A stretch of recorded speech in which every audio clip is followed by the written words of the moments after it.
Hello dear students, I hope you are doing well. Now onwards we are going to solve questions from the sample paper जो आए हैं. So today let's start from dissolution chapter. तो dissolution chapter से question आया है, pass the journal entry for the following transaction on the dissolution of partnership firm of Sharma and Verma and Sharma की partnership firm बंद हो गई after the various assets other than cash and bank balance के अलावा outside liabilities have been transfer to the realisation account. तो एक एक करके हम एंट्रीज पास करते हैं बेसिस ऑन आपको रियलाइजेशन अकाउंट जैसे समझाया था वैसे. तो फर्स्ट आपकी एंट्री है कि शर्मा ने क्रेडिटर्स को पेमेंट कर दी 34,000 की in the full settlement of their claims 40,000. और अगर आपको याद होगा तो रियलाइजेशन अकाउंट के अंदर हमने लाइबिलिटीज़ यहाँ पे ट्रांसफ़र की थी बैलेंस शीट के क्वेश्चन में से. अब हम इसको पे ऑफ करेंगे तो इधर करेंगे, ठीक है. ऐसे ही एसेट्स हमारे बैलेंस शीट में इधर आते हैं, हमने उसको ट्रांसफ़र पहले यहाँ करना है रियलाइजेशन में. अब एसेट्स को ख़त्म करेंगे, कोई लेके जाएगा तो अपोजिट साइड होगा, ठीक है. तो फर्स्ट एंट्री में आपने पार्टनर ने शर्मा ने क्या किया, क्रेडिटर्स की पेमेंट कर दी. तो दैट इज क्रेडिटर यहाँ पे था, पेमेंट यहाँ होगी. तो रिलेशन डेबिट हो रहा है, relation account debit to Sharma capital amount 34,000 से.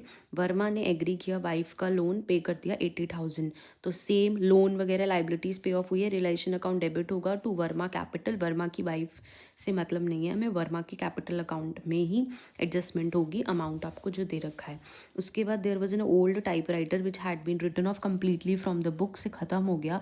It was estimated to realise 3,000 rupees, हम उसको रियलाइज करेंगे. And it was taken over by Verma at the estimated price less 20%. तो 3,000 का 20% निकाल के उसको लेस कर दो कि आपका जो थर्ड वाला पार्ट है वो. तो दैट विल बी आपका एसेट है, तो एसेट में रियलाइजेशन क्रेडिट हो जाएगा टू रियलाइजेशन अकाउंट एंड वर्मास कैपिटल अकाउंट 2,400 आपका आ गया. नेक्स्ट एंट्री आपकी है नीलू जो ओल्ड कस्टमर है, 1,500 रिटर्न ऑफ हुए हैं बेड डेट में in the previous year and paid 80% of the amount. तो अब 1,500 का 80% निकालेंगे तो 1,200 आएगा, ठीक है.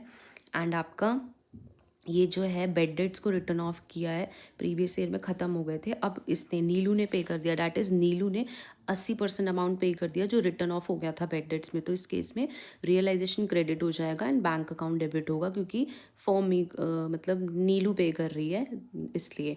तो 1,200 आपका अमाउंट आ गया. नेक्स्ट आपका डिसोल्यूशन का एक्सपेंस जो है वो सेटल कर दिया किसने, शर्मा ने.